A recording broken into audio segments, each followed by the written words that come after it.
turning point in its climate and economic journey. With carbon tax legislation on the horizon and regional carbon markets gaining momentum, the way we think about pollution, pricing and sustainability is rapidly evolving. This isn't just about environmental policy, it's about how industries adapt, how jobs transform, and how everyday Malaysians feel the ripple effects in their wallets and communities. As global pressure mounts and ASEAN nations move toward coordinated carbon trading, Malaysia must decide, will we lead the green economy or lag behind? This is Money Matters.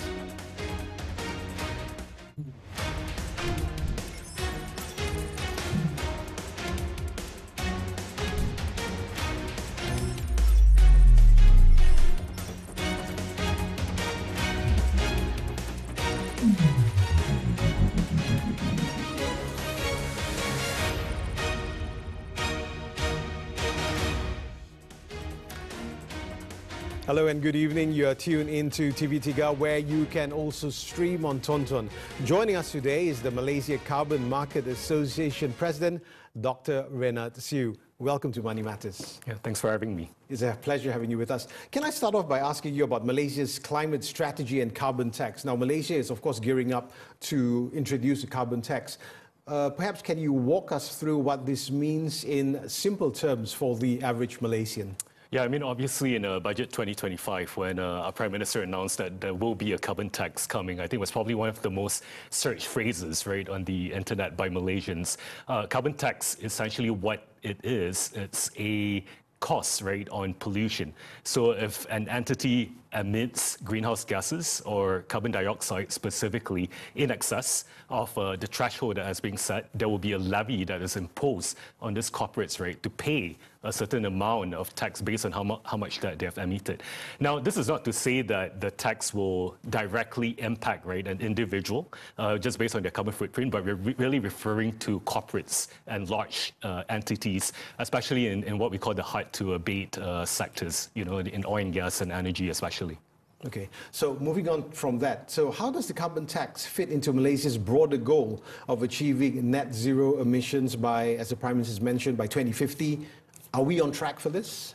Yeah, I would probably say that carbon pricing is absolutely an important instrument in order to accelerate the transition towards net zero. Because at the end of the day, right, we cannot just continue emitting and polluting as much as we like. There has to be some sort of stopgap measure. And carbon tax is one way of actually achieving that. When you set a certain threshold in terms of how much corporates or entities can actually emit, and if they were to exceed that threshold, a carbon tax would kick in, then I think, you know, a lot of these entities would probably start rethinking about, you know, their emissions, their profile, and probably start thinking seriously about what are some of the innovation, right, that they can actually embed through their practices to drive down some of these emissions, just so that they wouldn't have to pay as much tax, right? Right. So looking at Singapore, which has also introduced a carbon tax, is their model something that we can pick up on? Oh, definitely. In fact, Singapore, I would probably say, is one of the foremost regions actually in ASEAN to have actually implemented a carbon tax. So the way that they have done this is to set, you know, a threshold limit of about 25 tons, so 25,000 tons, right, of CO2e, and any excess beyond that, right, corporates actually get taxed. And they start off, you know, doing this in phases. So they start off with Singapore $5 per ton of carbon that is being emitted, and sort of incrementally increasing that to about 25, Sing 45, and then eventually it's going to get to about 50 and 80, right, in the coming years. So I would say that they're quite progressive in their stance. But also what's really unique about Singapore is beyond the carbon tax, there's also an allowance of carbon offsets that entities can actually use in order to offset some of their emissions. And that allowance number was about 5%. Okay, so looking at this, when it was introduced, like you mentioned, it was one of the most searched things on the internet, on Google. So for the average Malaysian, they will always wonder, like, so how does this actually affect us? You know, how can we actually get involved where carbon tax is concerned, or so to speak? Yeah, so while we are still waiting for guidelines, right, to come out specifically on how carbon tax would unfold, one of the things that as like MCMA, Malaysian Carbon Market Association, has been trying to push for, is actually for an allowance, right, of carbon credits, right, that entities and corporates can actually purchase, right, be it from the Bursa Carbon Exchange, where there's an auction of high quality, high integrity carbon credits. So we want to be able to promote that and say that, we want corporates and entities to actively participate, perhaps in some of these auctions of carbon credits, and also to look at their own emissions profile, right, and see where are the opportunities of actually cutting that down. Because at the end of the day, every single initiative adds up, right, to our net zero journey that we're trying to accelerate, right, towards 2050. It's interesting that you mentioned the carbon credits because it brings me to what is called greenwashing, right? So obviously, companies, do you think this is true? Companies can use carbon credits to buy their way out of reducing their own emissions, allowing them to continue polluting without taking genuine climate action. Yeah, and to respond to that, I would say that there is a bit of misconception or perception around carbon credits. It is by no means a license to pollute. It doesn't mean that just because you're emitting X amount of emissions, right, you can just go to the market easily, purchase credits, and then claim that, you're carbon neutral. There's usually a hierarchy in which you must follow when it comes to carbon mitigation. Typically, people would start looking first and foremost at where are the low-hanging fruits to cut down on emissions. We call it carbon reduction, right? So this could be in the case of trying to improve energy efficiency measures. Before you move on to the second hierarchy around carbon removals, where you could be investing in high-end technologies like direct air capture or carbon capture, utilization and storage, CCUS, in order to suck out, like CO2 from the atmosphere or from your processes. And then once you have exhausted these two mitigations, the third step is really on carbon compensation. So you have already shown and demonstrated that you've done everything you could.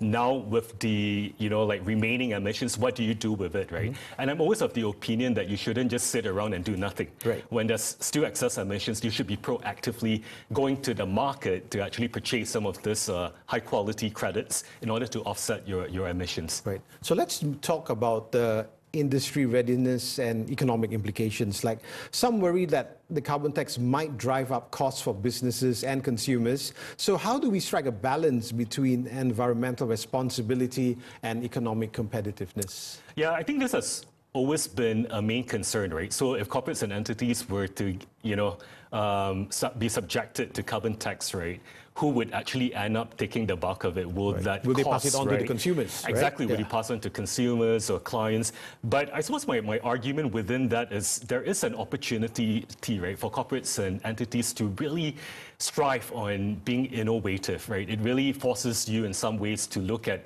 hey, where are the largest sources of our emissions, right? Can we embark on technologies like carbon removal that sucks out, like CO2 from our processes? Can we actually adopt and implement that, right, across our whole value chain before it gets to a point where you actually get taxed for the amount that you have emitted. So I think there is room and impetus to sort of really expand on innovation and efficiency. But that being said, I do feel very strongly that specifically if you're an SME, right, a small medium enterprise, you need to be supported on that front. So, there will be questions around, what sort of programs that are currently exist to help some of these SMEs, right, transition or cut down on their emissions. Is there some sort of incentives or grants that are provided to them to adopt some of this, carbon reduction technologies? Or would that be a leeway, right, where you start off first with the most carbon intensive industries and you progressively roll it out to the other industry sectors. Right. So I think a phased approach would probably be the best way of actually approaching this. Right. Dr. Renat, hold that thought. We've got to go our first break. We'll be right back. We're talking to Dr. Renat Siu, President of Malaysia Carbon Market Association, MCMA. We'll be right back.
back to Money Matters. We're talking to Malaysia Carbon Market Association President, Dr. Renat Siu. Now, Doctor, before we left, we were talking about the industries and industry readiness. So, for the carbon tax in Malaysia, what kind of industries will be most affected by this tax, and how do you think that they are preparing for it? Yeah, when the carbon tax was announced, I think it was quite clear that the first three industries that will be affected is the iron, steel, and energy sector, and partly because these are the three industries that are what we consider to be hard to abate, right? They represent some of our largest emissions in Malaysia. So they are the ones that are really very concerned and really stepping up the game currently, partly because some of our iron steel players also have exposure to what we call the carbon border adjustment mechanism in the EU. So there's this interplay where, you know, they're really trying to do as much as they can to cut down on, you know, their emissions, and they're really trying to push for, you know, like some sort of carbon tax or pricing that is being imposed so that they don't have to pay so much tax, right, to the EU if they were to export their iron and steel.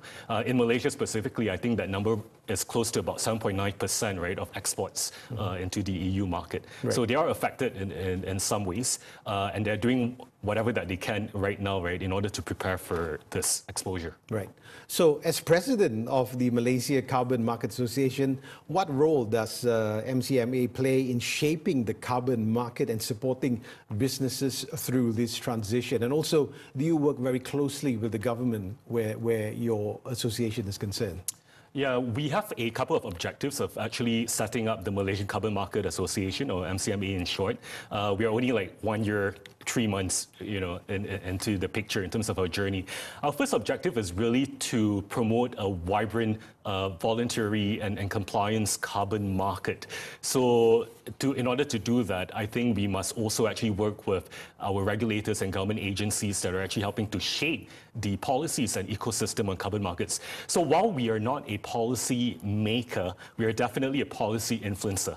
And that's really the role of industries, right? Galvanizing the private sector voice across multiple jurisdictions, and then sort of providing suggestions, right, on where we think policies could be shaped in order to benefit the industry as a whole. So that's actually our second role. Our third role, of course, is really in terms of capacity building. The carbon markets, as we all know, is quite nascent, especially in Malaysia. So there is a role for MCMA to really help drive the sort of understanding around how carbon projects are developed, you know, what's the carbon mitigation hierarchy that I spoke about in terms of how you should be approaching or thinking about carbon credits and its relationship with your net zero journey. And I guess also the fourth objective, if I may, is that we really want to work with our counterparts, right, in ASEAN to have more collaboration across the region, right, to get more carbon projects going.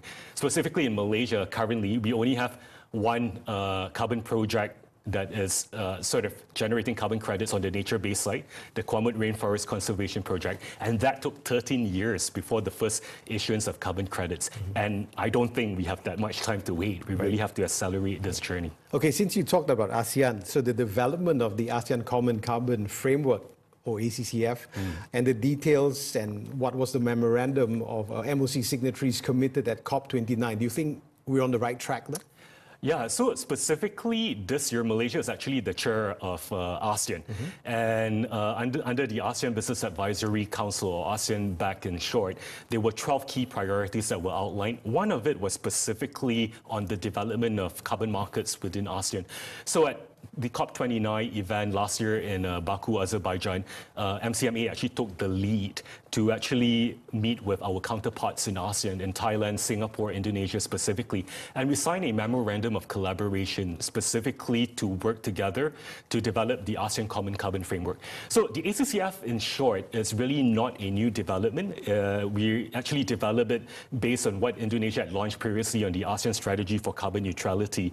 And specifically within that, Pillars 4 and 5 is to develop what they call an interoperable carbon market and to have credible and common standards. So our objective within ACCF is also to spur, you know, a healthy growth of supply and demand of carbon projects that can generate carbon credits. But we're also looking into, you know, addressing some of the noise that has been happening, right, in the ecosystem, like what can corporates or entities use carbon credits for? So we call it claims guidance. What sort of carbon project financing needs to come into picture in order to finance some of these projects?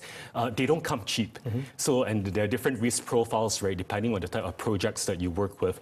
And also more importantly, we really want to look at mutual recognition of some of the methodologies for carbon projects. So right now, I think about 70 to 80% of carbon projects, right, are based on what we call independent standards, like RERA and Gold Standard. But also at the same time, within ASEAN, in Malaysia, we're trying to get a national crediting scheme, the Forest Carbon Offset Protocol, up and running. In Thailand, they already have something that they call the TVER, the Thailand Verified Emissions Reduction Scheme. So we're trying to really reduce fragmentation and see how we can have a more harmonized methodology. Yeah, but wouldn't that be very difficult, because each ASEAN nation would have their own different set of, may I use this word, problems in terms of getting the carbon tax or carbon emissions basically where they want? Yeah. No, and I think you're absolutely spot on that point. So when we started on this journey, we actually ran around these 4 ASEAN countries, right? Thailand, Indonesia, Singapore, and we asked them, so what is your take, right, on the carbon markets? Where do you see it going? Surprisingly, we have a set of common challenges. Like, a lot of people say that, we really have to get our supply of carbon credits going. But there's also this issue around high integrity. What does that really mean, right, to the buyers? Going back to one of the points that you made earlier, right, about greenwashing, I think there's been a lot of allegations on that, how some of the projects have overstated the claims of their carbon credits, that they don't represent genuine emissions, and that some of the projects even displace communities. So collectively, I think we agree that we have to band together, right, to do something for the region to restore confidence and trust, right, in the carbon markets, if this were to be, a pivotal instrument to drive the net zero agenda. Okay, one question before we go for our next break is that you talked about how there are some companies that are basically not telling the truth, so to speak, in terms of this. So who should police this? The government?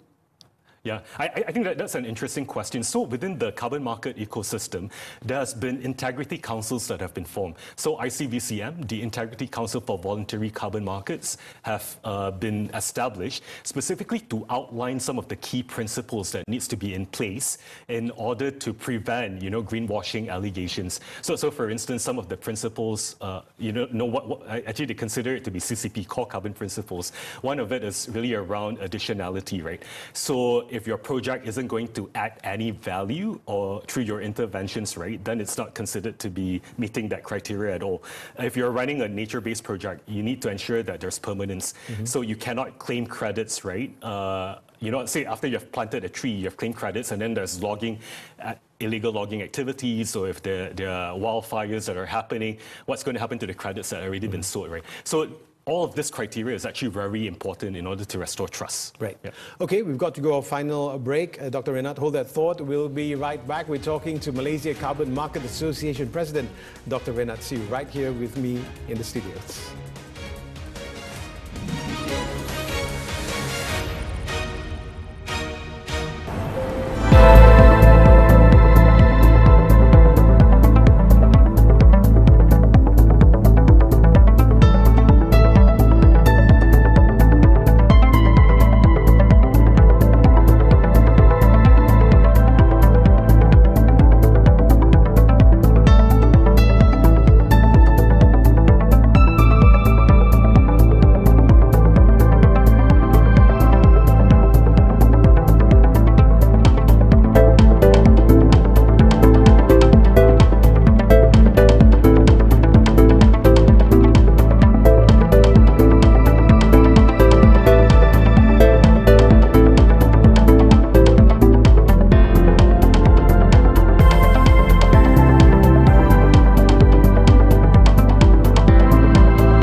back to Money Matters. We're talking to Dr. Renat Siu, Malaysia Carbon Market Association President. Now, Doctor, let's talk about SMEs, especially here in Malaysia. Now, the Malaysian small and medium-sized enterprises often lack the resources and capacity to engage in carbon markets. So, do you think that this would further exclude them from potential benefits? Yeah, so one of the things that I've mentioned earlier is that specifically if you're an SME in a hard-to-abate sector, in iron or steel, I think it's very important that, they really have to pick up the pace in terms of understanding what is their exposure first and foremost to some of the international markets that I've mentioned, right, specifically in the EU.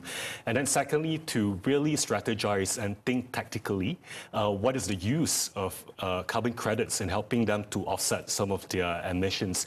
So in that sense, I think they do need a bit of help. I think capacity building programs and training is important. Even as we speak at this point in time, right, a lot of SMEs have not, at this point in time, actually map out their whole net zero transition journey as of yet. And there's already a lot of legislations and requirements that they have to familiarize themselves with. So they need a lot of help on that end. How do they do ESG reporting? How do they fit in, carbon credits, offsets as part of their journey? What sort of incentivization can they actually get in order to support carbon emissions reduction across their processes? So I think these are sort of the mechanisms, right? I think that needs to be thought through quite carefully. And I have to say also that SMEs are actually our backbone, right, of our nation. Like, they form 70% of the main businesses here in Malaysia. And there's a lot of room, right, for them to innovate and really come out of that comfort zone. But to do that, they need the right platforms and support from a resourcing perspective. Right. Would MC or your association, would you be assisting in this? I think we definitely hope to be able to get more SMEs to join us on this journey. I think as it stands, I think a majority of the members currently in MCMA are mostly large publicly listed corporates. We do have a couple of SMEs, but we need more representation. And we need to ensure that their voices are heard. And as and when we engage with the public sector or government agencies, these are the sorts of conversations that we need to bring up to the government. Okay. So based on your conversations with them, what is their main problem in terms of getting this done? They're very concerned about the carbon tax that's actually coming, like whether it's going to eat into their profits. First and foremost, and secondly, what is their strategy in to counteract, some of these movements, like so to speak, right? So the exposure that I spoke about on the carbon border adjustment mechanism is something that scares them quite a fair bit. So they want to make sure that they are going to be here in the long run, that they'll continue to sustain their profits, and also to have enough support, right? So I think we use capacity building quite a fair bit, right, in our conversation. But what they need is actually a step-by-step guide, right, on how to even set up, right, their carbon emissions accounting process, and when, at which point in time, right, do they actually go to the market to purchase some of these credits, at what price point. So they need a lot of guidance and framing, right, around how to actually approach this. So looking at that, would you say they would still need a lot of government support, or in the forms of, what would you suggest, subsidies perhaps for carbon tax? Or yeah, I would definitely say so. I think grants, subsidies for different carbon reduction technology adoption that some of these SMEs are embarking on. But I think there also needs to be policies that sort of favor SMEs, right, that are actually making that shift towards greener, more renewable opportunities. So, I think such grants needs to be tailored towards that. But also we need to sort of connect the dots, right? I think we also have research, R&D universities that are focusing on the green energy economy, and how do we intersect and ensure that SMEs also have a voice in ensuring that gets deployed, right? Right. So looking at what Ordinary Malaysians can do, Doctor, what can you do in terms to support the country's green transition, and how can we make climate action more relatable to the rakyat? I would say that each and every one of us, we have different roles and responsibilities in our communities. Like if you were an investor, I think you can always prioritize more ESG-friendly type of investments. So money speaks, right? Like money matters. So how and where you allocate your capital does make a difference. If you're talking about day-to-day sustainable living, I think there are a lot of opportunities to switch, right, from an internal combustion engine vehicles to EVs, or even to opt for carpooling or public transportation. You can be a little bit more friendlier in terms of the diet that you choose, like opt in for more vegetarian meals if you can. I think a lot of this does add up in some shape or form, and I think all of us have a role to play in really to help, accelerate that transition towards net zero. Okay, so of course, looking forward in terms of what needs to be done, do you think that to ensure that companies fall into the policy of following the carbon tax legitimately, do you think that the government should impose harsher penalties if you do not follow this? Would this be a deterrent enough? I would say we need to do this in a phased approach. So first and foremost, we need to tackle, our largest emitters, right, within the country. So there are certain industry sectors that are really hard to abate in terms of emissions, but they're contributing the most, right, in our country. And those are the ones where I think we have to kickstart that process. But we have to bear in mind also that businesses are interconnected. So SMEs at some point in time, contractors, subcontractors, right, are actually linked up along the whole value chain as well. So they would have to adapt eventually. But we need to do this in a fair and just manner. We need to make sure that our SMEs are also well equipped in order to transition towards that. And that jobs are not lost, especially those that are currently in the fossil fuel industry. If they were to transition towards renewable or cleaner businesses, we need to be able to support them, grants, subsidies, the right training, so that people just don't lose jobs, right, when an industry suffers. Right? Okay. Dr. Renat, thank you so much for appearing on Money Matters. It's been very informative, especially for me too. Have a pleasure having you with us on the program. Yeah, thanks for having me. For the past half an hour, you've been with us on Money Matters. If you miss any part of today's show, you can always catch it up on Tonton. I'm Zahir Kelvin Ong Abdullah. Thank you for watching and have a great weekend.